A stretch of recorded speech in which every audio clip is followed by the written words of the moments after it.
سواء كنت طفل أو شاب أو حتى راجل كبير، فيتامين د يعتبر من أهم الفيتامينات اللي جسمك ما يقدرش أبدا إن هو يستغنى عنها، واللي دايما إحنا كأخصائيين تغذية بنبقى مهتمين جدا بنسبته في جسمك. حافظ عليها على مدار مراحلك السنية كلها، وده بسبب دوره الأساسي في النمو والحفاظ على هيكلك العظمي من أول الولادة لحد الوفاة.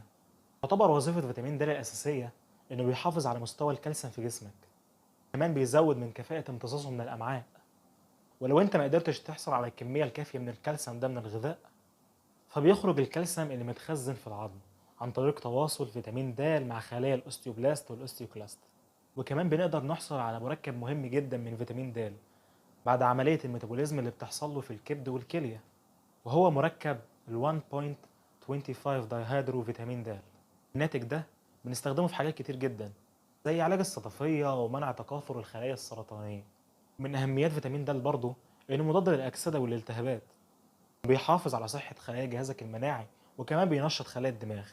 بالنسبة لمصادره فاحنا بنقدر إن احنا نحصل عليه من خلال اللبن ومشتقاته، ولو أنت مالكش في اللبن فتقدر تاخده من خلال الحبوب الكاملة اللي بتبقى معززة بفيتامين د.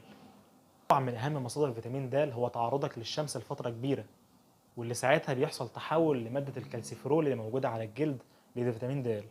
وكمان من أهم مصادره هو زيت السمك وزيت كبد الأسماك. عامة الأسماك هي مصدر مهم جدا لفيتامين د، لدرجة إنك لو حصلت على معلقة واحدة بس من زيت كبد الحوت فأنت بتغطي حوالي 70% من احتياج لفيتامين د يوميا. طب هيحصل إيه لو فيتامين د ده نسبته قلت في جسمك؟ وأنت طفل فأنت للأسف معرض إن يجيلك كساح، أما بقى لو أنت رجل بالغ فأنت معرض إن يجيلك هشاشة ولين عظام، ده غير ارتفاع في ضغط الدم وتصلب الشرايين وسرطان القولون والثدي والمبايض، كمان الديابيتس تايب 1. لكن المشكلة في فيتامين د إنه بيتأثر بعوامل كتير جدا، زي أنت كنت معرض للشمس لفترة كافية في يومك ولا لأ، وإنك في الصيف ولا في الشتاء، وكمان المكان اللي أنت عايش فيه ولون بشرتك. لدرجة إن الناس اللي عايشين في مناطق مش بيوصل ليها الشمس بكمية كافية زي القطب الجنوبي كندا وروسيا وشمال أوروبا عامة، للأسف الناس دي جسمهم تقريبا مش بيقدر إن هو يصنع فيتامين د، وده بسبب كل تعرضهم للشمس، فبيحصلوا عليه من خلال مكملات غذائية أو من خلال الغذاء اللي هما بيتناولوه طول اليوم.